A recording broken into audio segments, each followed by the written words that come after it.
welcome back to Mariana Mass Books. My name is Mariana and today I am here with a triple tag. I am going to do the Booktuber Name Tag, which was created by Aaron Read a Book or Aaron Read a Book, which has been going on for 3 years. It has 3 different editions. He created this tag where he takes 10 of his favorite channels, and from the channel name he creates a prompt for a book, and then you do the book. So every edition has 10 prompts, but I haven't answered any edition. And so in his final or latest edition for this year, he mentioned that last year there were people who answered for 2 editions, the first one and the second one. And he said, I wonder if there will be anyone who will do the 3 editions this time. And I said, you know what, I'm going to go ahead and give it a shot. It sounds like a fun challenge, like a fun book scavenger hunt. So that's what I'm going to do. And to make it even more fun and even more of a challenge to myself, I decided that I'm going to answer all of the prompts using only books from my bookshelves, books that I own physically, because that way I won't have to edit, because there will be 30 plus books that I will show you. So that way I won't have to edit in all those images, and it's a fun scavenger hunt for me. So I gave myself some parameters. One, it's a book I have to own in my bookshelves. I think there's only one where I went to my sister's bookshelves because I couldn't find anything in mine. 2, try to keep it in English. I think there's only 2 maybe books in Spanish out of all of the ones that I'm going to show you. And the other one was no repeats. I don't want to repeat books, and when possible authors. I think I'm only repeating one author, and I don't think I'm repeating any book. So that presented some challenges to myself. The main challenge was that I don't own that many physical fiction books. So maybe one day I can talk to you about what are my parameters for which books I buy physically and which books I buy as an ebook. But mostly I have nonfiction, poetry, essay. Anyway, fiction is the least of what I have, and also there are plenty of fiction books that I love, that I thought about when I saw the prompts, but that I don't own, and so I couldn't use them, and so I had to look for alternatives. So that's like the basic format of what I did, and it's going to be a long one. So let's just go ahead and start with the first edition of the Booktuber Name Tag. The first prompt is for the channel Books I'm Not Reading, and the prompt is a book that's been on your TBR forever. And for this one, I have to start by clarifying that I don't consider my bookshelves a physical TBR. I really don't like that way of seeing books and reading, where you equate books with tasks to accomplish. I would like for the concept of personal libraries to be back. I feel very strongly about this, and I've been thinking about doing a video. So that being said, I wanted to choose a book from my bookshelves that's been in my bookshelves for ages, that I do still consider like a book I want to read. Don't get me wrong, all of the books in my bookshelves I want to read, but it's different than like a TBR, you know? I don't want to get into it. This is the book I chose, and it is Flush by Virginia Woolf. So this book has been on my bookshelf since 2013, and this one is about the Cocker Spaniel that belonged to Elizabeth Barrett Browning, one of the English poets more well known from the 19th century. So, this is about the adventures of Flush, the Cocker Spaniel of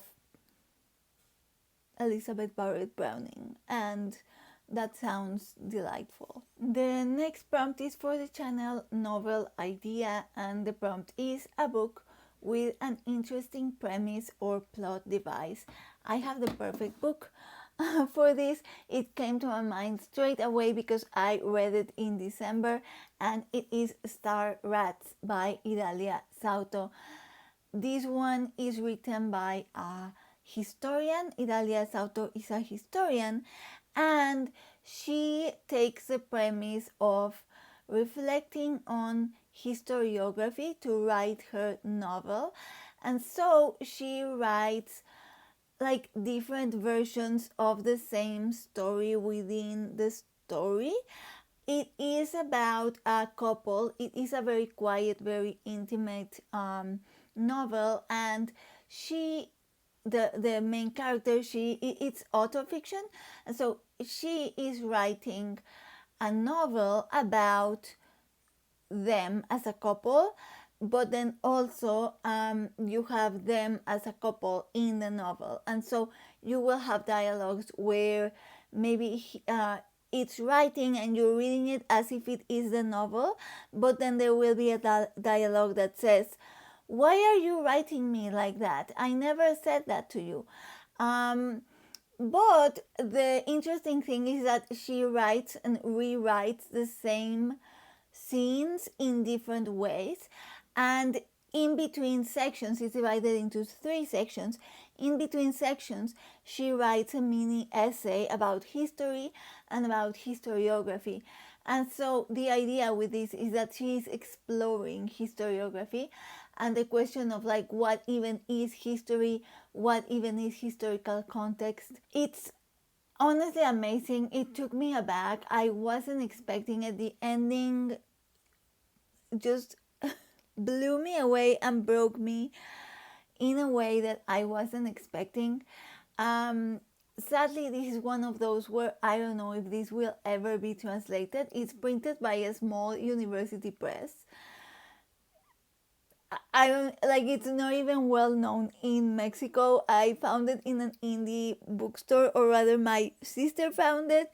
Anyway, perfect book for this prompt. And that's one of the, as I said, I think I only have like 2 or 3 books in Spanish out of the 30 plus I'm going to show you. So like, just so you know, I am going to show you mostly books in English. The next is for the channel Revenant Reads, which, as you know, is one of my favorite channels as well. Vin is a creator of Historathon, and the prompt is a book where someone has returned from the dead.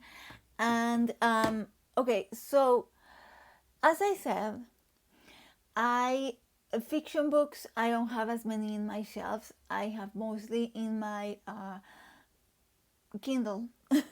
And I did think of some fiction books that fit this premise, but I don't own them physically. And just in case you skipped the intro for this video, I am putting myself a challenge that I'm going to answer every prompt with a book that I have in my bookshelves. So I think technically this one either would count, or also I think Vin would love this book. And this is just a collection of classic vampire stories. Obviously this edition is in Spanish and it's from a Spanish publisher, but all the stories inside are classic stories, vampire stories written in English. It's really beautifully illustrated inside, but I just dropped the book. If you saw my book haul from last week, you know that my disability neurological issues, I drop books. So I dropped it, but it has some beautiful illustrations, really creepy illustrations. Anyway, I think, because technically vampires are like, people who are dying, but then they don't because they are beaten, and so it's kind of, I mean, they are undead, but like kind of fits the premise. Also, I think Vin would love this book, so like I'm going to count it. The next prompt is for the channel CriminOlly, a book where a crime takes place, and I swear, okay, I feel like this is the section where I have most of these books in Spanish, because I have another book in Spanish. But I swear, for the next editions, English books, okay? This one was hard because I don't read crime fiction, I don't read mystery, I don't read thriller. I've talked at length, the mystery bores me, I don't care who committed the crime. I do have some on my want to read list. I did own The Secret History, but I don't anymore. I don't know why. I don't know. And so I did find one. And it is a historical fiction novel about the life of Nezahualcóyotl, who is one of the Aztec kings. He's famous because he was a poet, and his poems are still published to this day. This is from a collection of historical fiction biographies of all the Aztec Mexica kings. And because it is historical fiction about the Aztec Mexica court, there's a lot of political intrigue, assassinations, betrayals, like Game of Thrones kind of a thing, but like from real life. The next one is for the channel Book Time with Elvis, and this is a book about time travel, or someone named Elvis. I really loved that prompt, and for this one I picked a non-fiction activity book that is called A Book That Takes Its Time, An Unhurried Adventure in Creative Mindfulness by Irene Smith and Astrid von der Hulst. As the subtitle suggests, it's like essays about slowing down, mindfulness, that kind of a thing. But the reason why I have it is because it's so beautiful inside, and it's an activity book. So it has plenty of activities and pages you can color, or you can tear, or you can fill out. As a child, I loved activity books, workbooks. I loved in school the textbooks that had the workbook. I loved workbooks for my textbooks. I loved textbooks in school. I'm a nerd, like. So yeah, that one. The next prompt is middle of the book March, your favorite book that you read in March. I did go on Goodreads to look specifically for books that I finished in March. Plenty of them, again, I loved, but they were not in my bookshelf. But I did find one that I genuinely love, one of my favorite history books, one of my favorite books, and I do own it. And I did read it in March. And it is When Moctezuma Met Cortés, the true story of the meeting that changed history by Matthew Restall. I love this book. This is a book about the historiography of the Spanish conquest, and it analyzes it parts from the meeting of Cortés and Moctezuma, but Matthew Restall writes new conquest history, and so he questions everything in the official narrative. I feel like this is a book everyone should read if you know the basics of the official narrative of the conquest. If you don't, it has a chronology at the beginning, right? But this one is fantastic, and because it is mostly about the historiography, it does mention a lot of novels, opera, different art, and the depictions of the conquest and the narrative that is created and why it is such a compelling narrative. And then he kind of like explains his own thesis of what the main question he's after is: why didn't Moctezuma attack and exterminate the Spanish before everything happened? Because they could have done. I don't fully, I don't necessarily agree with his thesis of why it happened. But regardless, like, it doesn't matter if you don't agree with his thesis. His analyses are super amazing, and all of the information you have and the references you get of the different pieces of art and narrative that were created around the conquest are fantastic. The next prompt is for the channel BookBots, and it's a book with a great friendship. And again, I came up with a bunch, but I don't own them, or I already picked them for other prompts that you will see in the next sections. So I went with a nonfiction book, and that is A for Charing Cross Road by Helen Hamp, which is a booktube favorite, so I feel like everyone knows this one. This is a collection of letters between Helen Hamp and her bookseller that she finds in England. It's a nonfiction, as I said, it's a collection of letters. So Helen Hamp ends up befriending her bookseller and the people who work in the store, and they exchange letters for years. It's really lovely. Everyone loves it in Booktube. The next one is for the channel Obscure Book Adventures, a book that you love that never gets talked about. And so it's not that this book never gets talked about, it's that this book is by a very famous and beloved author.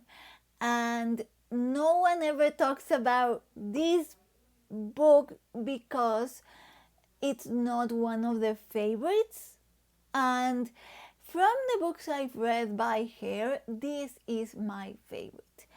And it is Northanger Abbey by Jane Austen.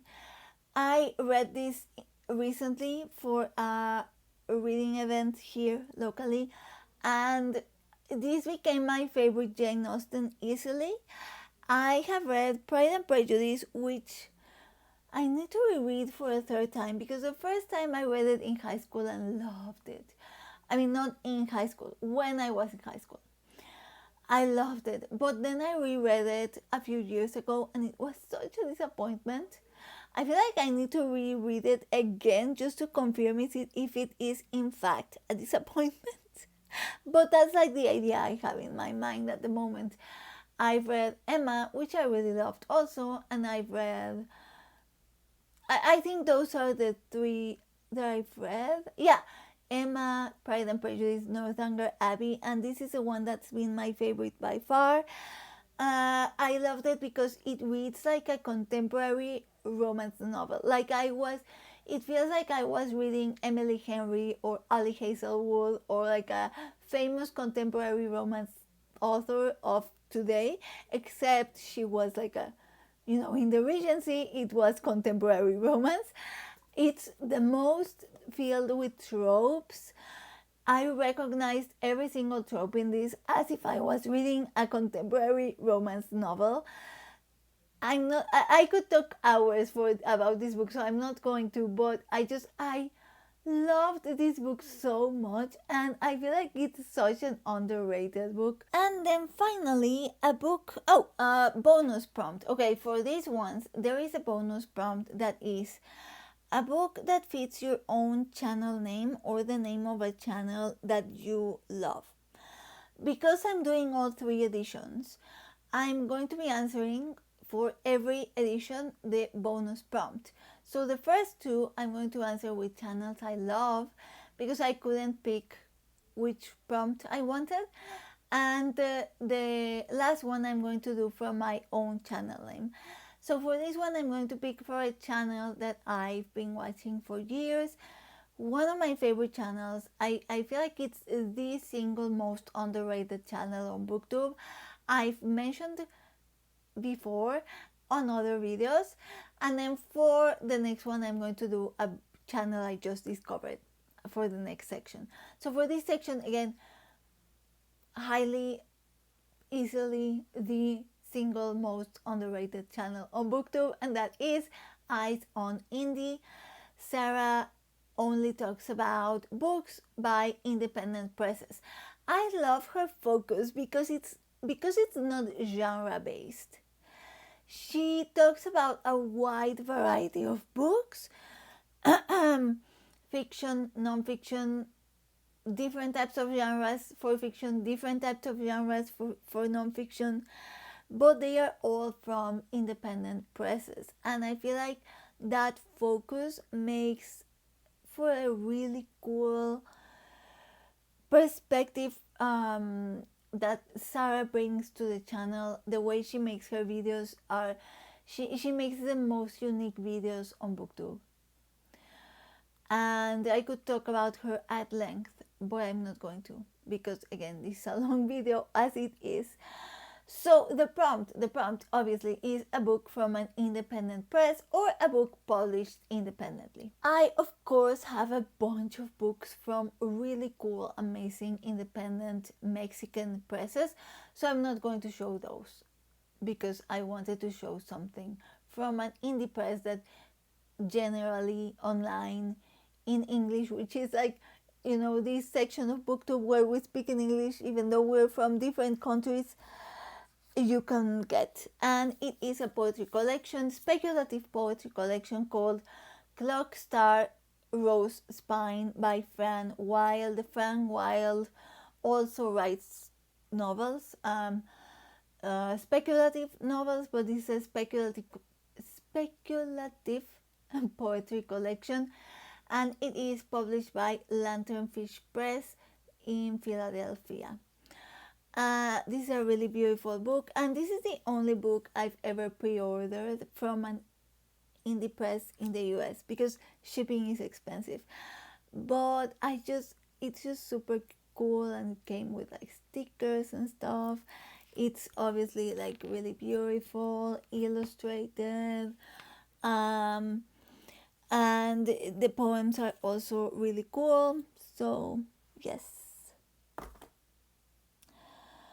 So that would be it for the first section. Let's move on to the second edition. Let's go to Booktuber Name Tag Part 2. The first prompt is for the channel Books and Bocadillos, and the prompt is a book with which features or is about food. I just gave away the coolest book that I had, but I already read, so I passed it on to a friend, and it was the perfect one for this prompt because it was called Leonardo da Vinci in the Kitchen, and it was Leonardo da Vinci's notes about food. I don't have that one, so I'm going to show neurogastronomy, how the brain creates flavor and why it matters, which is a non-fiction book about how the brain creates flavor and why it matters. The reason why I have this book is because I have a condition called dysphagia or aphasia, and it means that I can't eat anything through my mouth, and I need to be fed through a feeding tube. I eat through a feeding tube, and that is a source of deep emotional pain in my life. And when it first started, I feel like some people try to make it smaller than it is, and I really wanted to read books about how deep the relationship with food goes and why it's so important in terms of life, and why it's not a minor thing that I can't eat. So I started collecting books about the topic. This was one of them. The next prompt is for the channel Genre Books. A book you like in a genre you don't usually read. So if you know my channel, then you know that the things that I don't usually read are contemporary fiction, contemporary books, literary fiction. I mean, I do read some literary fiction, but like I wouldn't say it's my main genre, and horror. But horror I don't read because I'm a scaredy cat, so I don't have an example for those. So I'm going to show you a contemporary literary fiction, and that is Tom Lake by Anne Patchett. This is not a book I like. This is a book I loved. I loved it with a passion.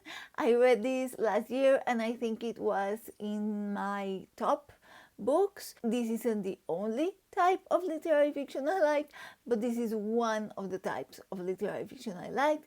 And I mainly loved it because it's super romantic and bittersweet and slow and just about life in a farm with. I loved this book. Loved with a passion. Funnily enough, after I read that one, I kind of wanted to keep reading Anne Patchett, but the synopsis of her books always give me the ick. Some books, I feel like there are some that I do want to read, but like her most famous one is Bel Canto, and that one is about like terrorists in South America. And that just rubs me the wrong way. It rubs me the wrong way. So moving on to the next prompt. The next prompt is Bookstalgic, a book that makes you feel nostalgic. And for this one, I was going to pick The Lord of the Rings, the first copy that I read for the first time when I was 10, or 11, 10, maybe 10 or 11. But I already picked The Lord of the Rings for a future prompt for that you will see in this video, and so I didn't want to repeat. Arguably, it wasn't a repeat because it wasn't the same edition, but you know, so as not to repeat, I picked Sabriel by Garth Nix, which is the first fantasy series I obsessed over after The Lord of the Rings. After The Lord of the Rings, I had a really hard time finding fantasy that I liked because everything just felt the same. Again, I was 10, 11, and in Mexico, you know, the books I had access to.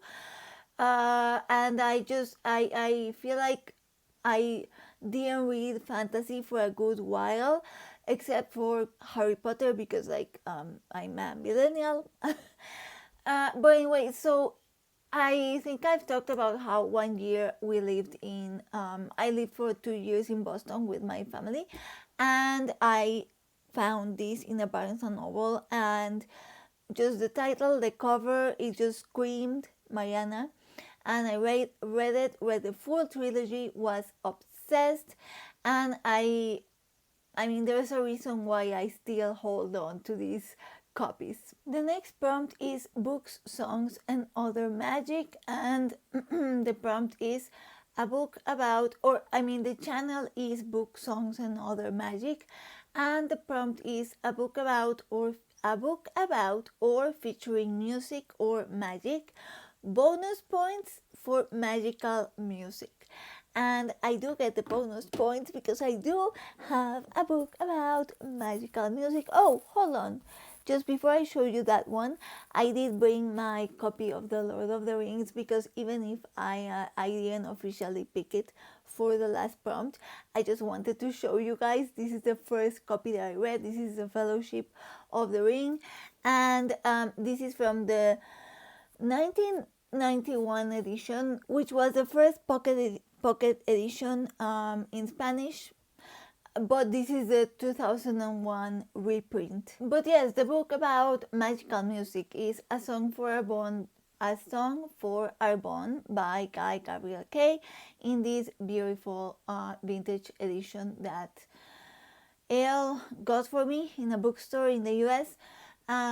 This one is Guy Gabriel Kay writes a fantasy that I think he calls it like historical fiction with a turn to the fantastic, something like that, because it's not super fantasy. I always say that if historical fiction readers pick this up, they will think it's fantasy, but if fantasy readers pick this up, they will think it's historical fiction. It's kind of like a mix of genres. Anyway, this one is set in medieval France in the time of courtly love, and so the magic system is about music. There are, troubadours, there's a lot of song, and that's where the magic comes from. So magical music. The next prompt is for the channel Passage of Time, and that is a book that is set over a long time, and this one needs no introduction. Is one of my favorite books. I love this book so much, and it is 100 Years of Solitude by Gabriel Garcia Marquez. This book doesn't need an introduction. Magical realism, classic from Colombia. Amazing book, fantastic, but not for everyone. I am very aware of that. Takes place over 100 years. The next prompt is for the channel Your True Shelf, a book you couldn't believe was a true story. This one, I'm not sure I picked I interpreted the prompt right. I feel like this prompt calls for a fiction book that is based on a true story that you read and you think, oh, I can't believe this is from a true story. And I couldn't find anything like that in my shelves or my sister's bookshelf, which I did go to my sister's bookshelf for this section of the tag. So I picked a non-fiction book, which is one of the first historical non-fiction books I read. I feel like the first one was The Witches by Stacy Schiff, which I loved, and then I picked this one up, which is The Romanov Sisters by Helen Rappaport. Obviously, I knew this was a true story, and obviously I already knew the general elements of the true story because it's a very famous story, but I didn't know it in detail. And I guess I picked this one because it was really gutting and emotionally impactful for me, and I didn't expect that. I had a fun time discovering historical nonfiction written in this way. I've talked about it in other videos how the historical nonfiction book publishing world in Mexico is very different from the US, and I was having fun discovering the commercial historical nonfiction published in the US and how deeply it impacts you.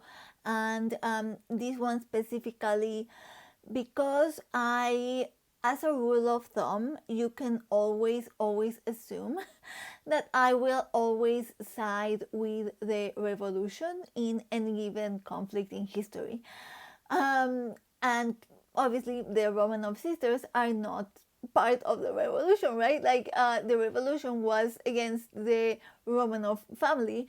But so it really surprised me because the Romanov sisters were children, and their brother, there are some really gutting scenes about the things that they specifically went through, and like the things that they did with their toys. For instance, I remember a scene, if I'm not mistaken, where they smear their toys with stuff. And it's just very, because they're children, it was just very emotionally impactful. This has some really interesting reflections about revolutionaries, like people from the revolution, in terms of the children. And yeah, it's just a really, really impactful book. The next prompt is for the channel Spread Book Joy, and the prompt is a joyous book that makes you happy. This one is a funny one because I feel like those are two separate things for me. A joyous book is one prompt, and then a book that makes me happy is another prompt, because usually joyous books don't necessarily impact me a lot, and so the ones that make me truly happy are the ones that, when I look at them in my shelf, it warms my heart, and usually those are the bittersweet books. So usually those are either bittersweet or just adorable books. I did have one in mind that I already picked for a future prompt. But so I picked one that it is, I would say it's joyous, because it's a children's graphic novel, and it's super cute, super adorable. And it also makes me happy because it warms my heart, because it's just the drawings, the story, everything is adorable. And that is Garlic and the Vampire by Brie Paulson. This one is about Garlic, who is a little garlic girl who has vegetable friends. They all work in a garden with a witch, and one day a neighborhood moves in. No, a vampire moves into the neighborhood. Vampire is super anxious, super anxious. She has Piglet energy, Piglet from Winnie the Pooh, and she's super relatable. Honestly, the dialogues with Garlic, I saw myself in Garlic. It's amazing. um I hate using like the word rep, like anxiety rep. I don't know, I feel like nowadays it doesn't mean anything anymore, but this one has amazing anxiety rep, and she's just adorable, and she makes me happy, and it makes me happy I read it. And there I have it. The next prompt is for the channel Book Chat with Pat, and the prompt is a book with great dialogue. And for this one, I went with great in the sense of like grandiose, and I picked my favorite epic poem that I've read. I wouldn't say I'm like super expert in epic poetry. There are many that I want to read. This is specifically, I don't know if it counts as epic. It's medieval chivalric lays. Do they count as epic poetry? Anyway, medieval Spain. Oh, did I say which book it is? The Lay of My Cid, or The Song of My Cid, or The Poem of My Cid.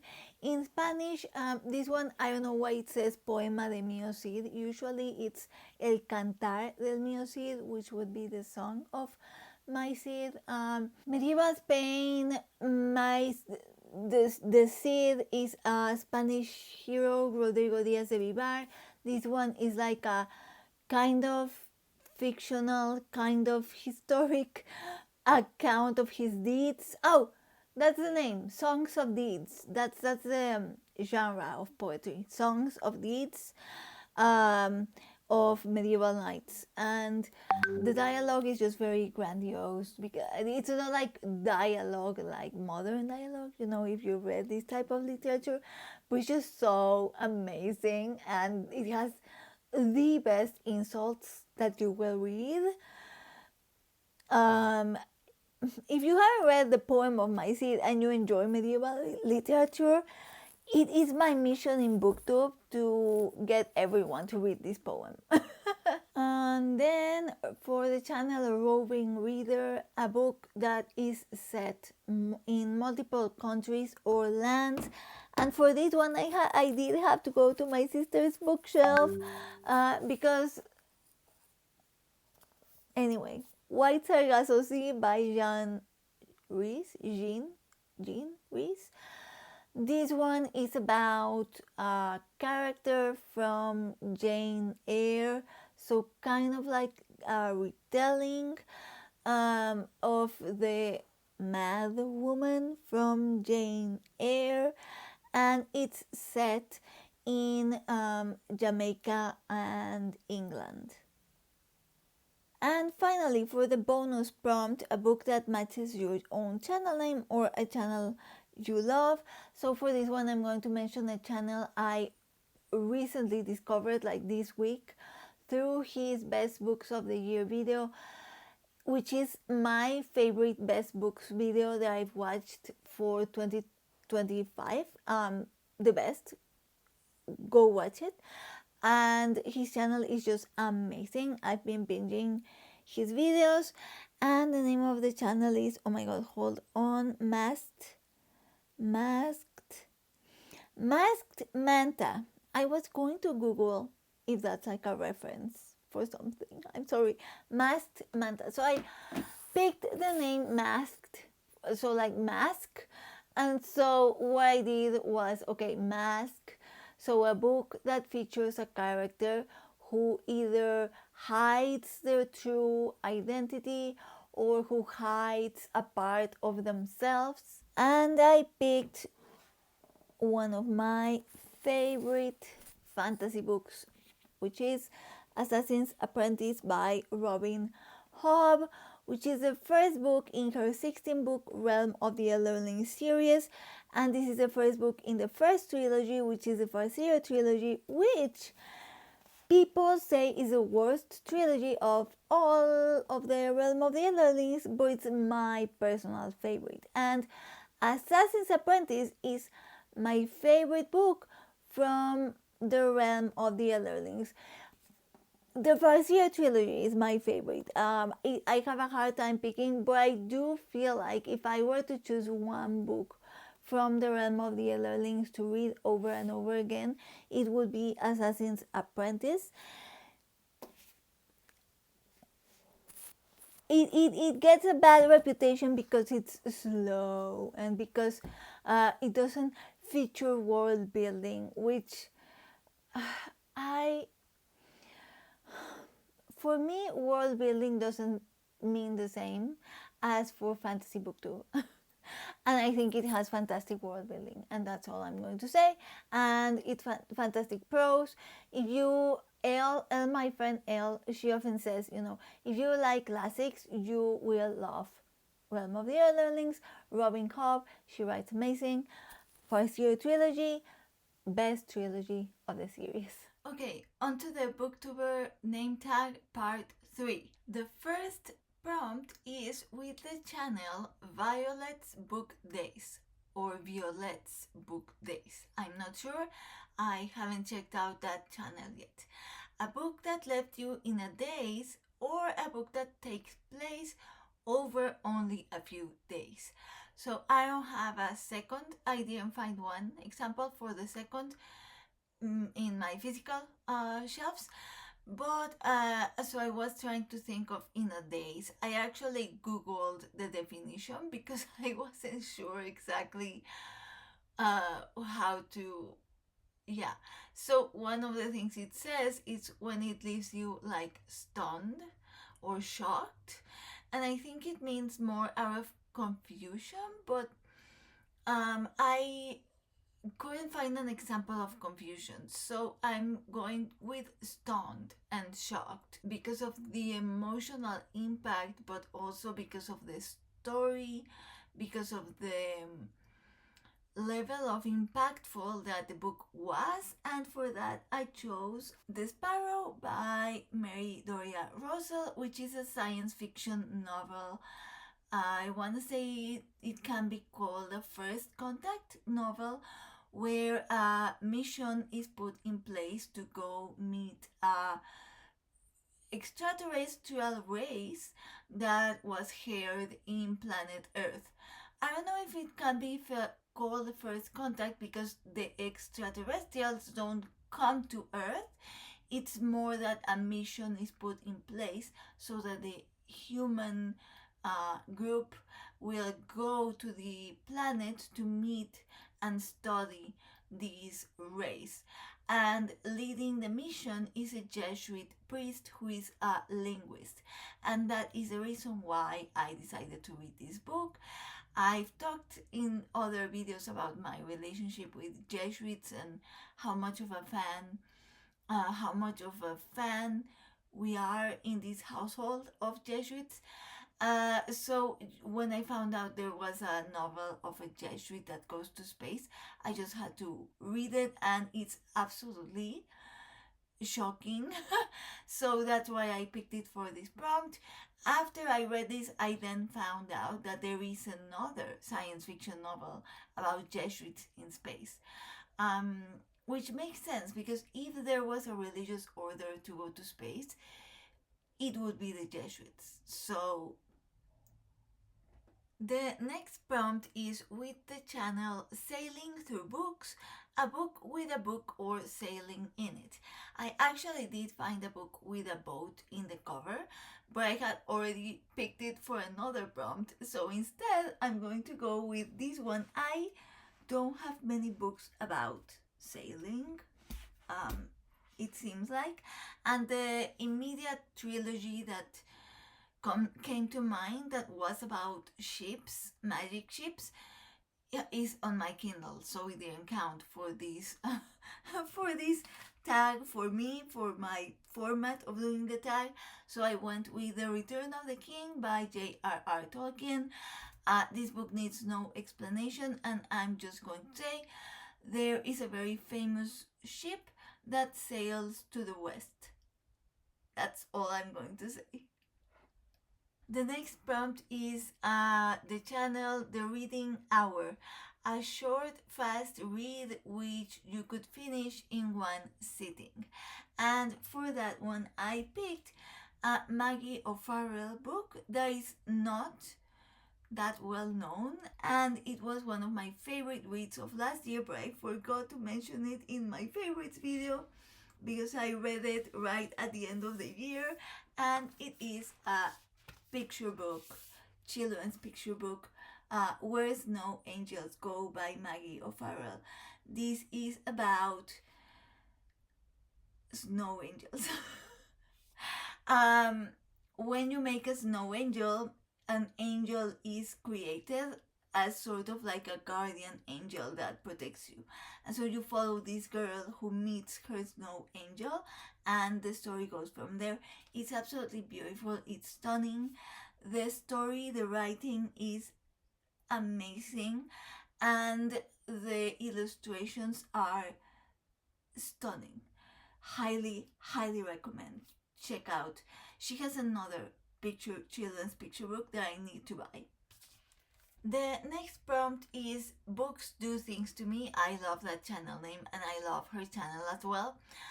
Books Do Things to Me, a book that hit you hard emotionally, any emotion. And for this one, I picked a middle grade book. It's one of my favorite books of all time. It's called Amber and Clay by Laura Amy Schlitz. This is a historical fiction middle grade novel. But I shouldn't have to say this, but don't be put off for the fact that it's middle grade. I feel like anyone who loves classics could love this story. It is written in verse with several perspectives, and there is one chapter in one of the POVs is in prose. It is set in ancient Greece, and it follows Raskos, who is a little slave boy, and Melisto, who is a noble-born girl who is sent to the temple of Artemis. Melisto's chapters are in prose, Raskos' chapters are in verse, but the verse section is narrated by Hermes, the god Hermes, and Socrates is also featured in this. His execution is featured in this. This is fantastic. Every chapter starts with a made up artifact, archaeological artifact, and the story of the chapter it derives from the artifact.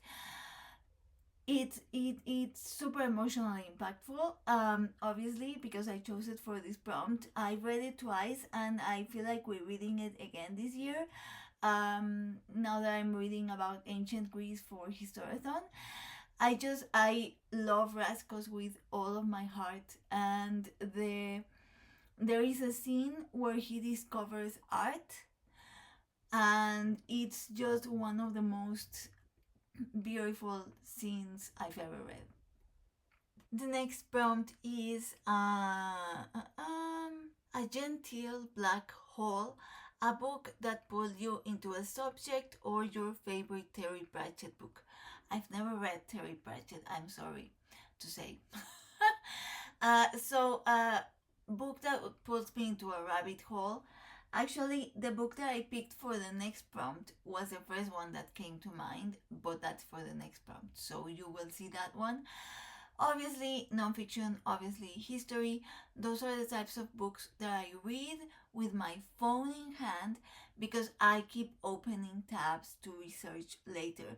When I read those books, a million tabs open in my browser with topics to research. So the one I went with is the only book in Spanish that I chose for this section, and it is Prophets of the Past.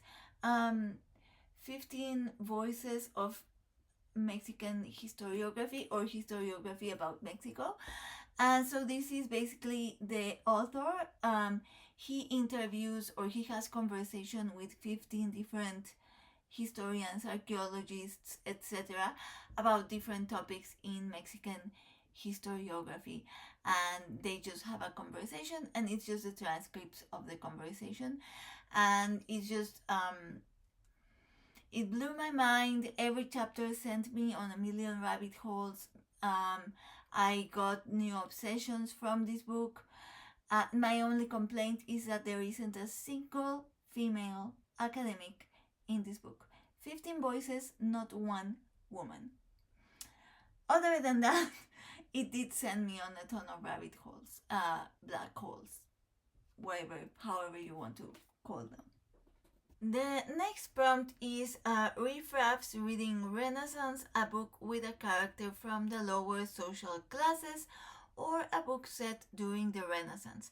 And I went with a nonfiction for this one because I don't, yeah, it was the only thing I had in my shelves set in the Renaissance, and it is actually the author who kind of like coined the term Renaissance,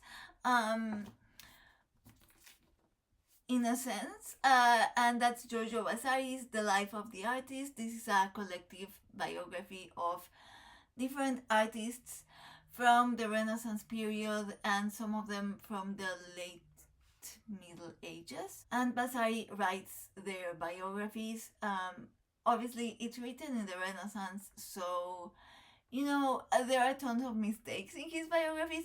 It's also super hilarious. I laugh out loud with this book because Vasari is so, he doesn't hold back in what he thinks about artists and about the Middle Ages. To read is hilarious, especially from like a first-hand account from the Renaissance. It's very funny. The next prompt is with the channel Sterling Reads, a book with silver on the cover or a shiny cover. I didn't find a silver cover, so I went with a shiny book in general, a shiny book. And that is this chunky end of a 16-book fantasy series, Assassin's Fate by Robin Hobb. As you can see, the whole book is shiny, but it's gold, not silver. So, Assassin's Fate is the final book in the 16-book realm of the Elderlings. It's divided into sub-sections, sub-trilogy. So this is the end of the final trilogy. I love this. This is one of my favorite fantasy series of all time. I love it so much, but I won't say anything about this because it's the final book in a 16 book series, and I've talked at length about this series in my channel. I even have a specific video for a specific character in a specific book from the series, which actually is a book from the series that is about ships. So, yeah. The next prompt is big hard books and classics, and the prompt is your favorite hardback you own or your favorite classic. Bonus points for a hardback classic. I just realized that it said your favorite hardback or your favorite classic. I might have chosen a different. No, that's not true because my favorite classic I don't own physically, so never mind. So my favorite hardback. With this tag, I realized I don't have many hardback books. I buy mostly paperback. So I went with one of my favorite hardback books that I own in terms of it's one of the most beautiful editions. Just like so beautiful. When I received this book, I was honestly taken aback by how beautiful it is in person. And it is actually the book that features a ship on the cover or a boat, and it is Children of Ash and Elm by Neil Price, A History of the Vikings. Children of Ash and Elm, A History of the Vikings by Neil Price. This is just stunning in person. Like it's a very beautiful cover. If you see it, it has gold. It's very beautiful, but in person, it's just stunning. Look at the spine. I love the spine because it kind of resembles like an older book, but it's at the same time very modern. The spine is just so elegant, and it's just a beautiful book. And I love it because also I read this book in this copy. I have a lot of not a lot, like some of the hardback books I have, because I don't have many. I have them because I read them either on Kindle or an audiobook and I loved them and I wanted them in my shelves, so I bought the hardcover version, but I didn't read the hardcover version, whereas this one I did. And then the last prompt before the bonus prompt is the book thing. A book with a the title. So like a title that starts with the. And for this one, I have one of my favorite books of all time. And it is in this beautiful older edition that Elle bought for me in a used bookstore, The Lions of Al-Razan by Guy Gabriel Kay. This is set in a world that is mimicking medieval Spain in the time of the Reconquest. So you have three kingdoms that are representative of, or not kingdoms, three cultures that are representative of Christianity, Islam, and Judaism. And you have two different factions fighting for the territory, which would be like the Spanish. Spanish is a wrong term, but like like the Spanish and the Muslim fighting over the Iberic Peninsula, except they're not called Muslim or Spanish or Aragon or anything, or the Iberic Peninsula.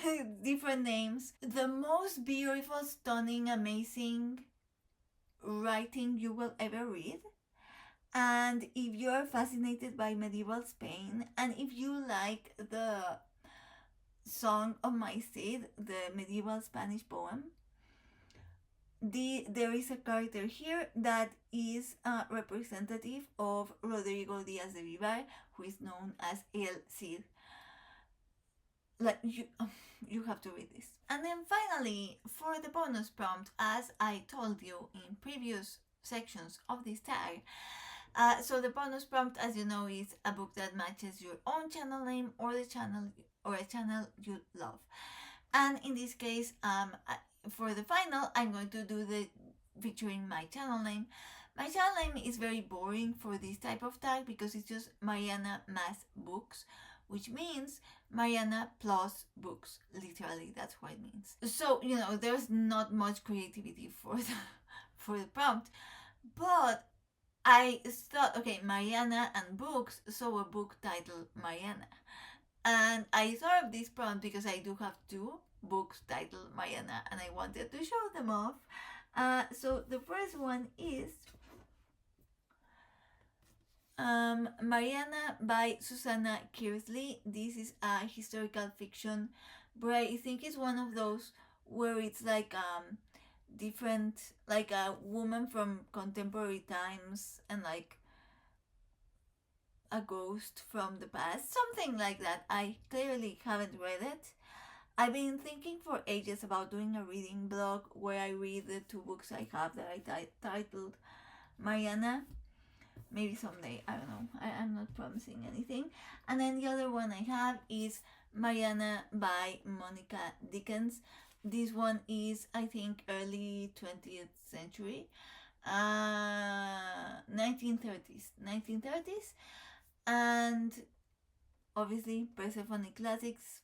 These editions are pretty unmistakable. I actually love this cover. This is one of my favorite covers that I own.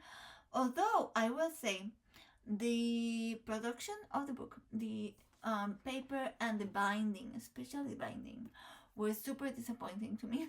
Anyway, the book is supposed to be fantastic. So there you go. So that would be it for this tag. Thank you so much for watching. It was super fun to do. I loved the scavenger hunt. I will see you soon with another bookish video, and in the meantime, I wish you happy reading.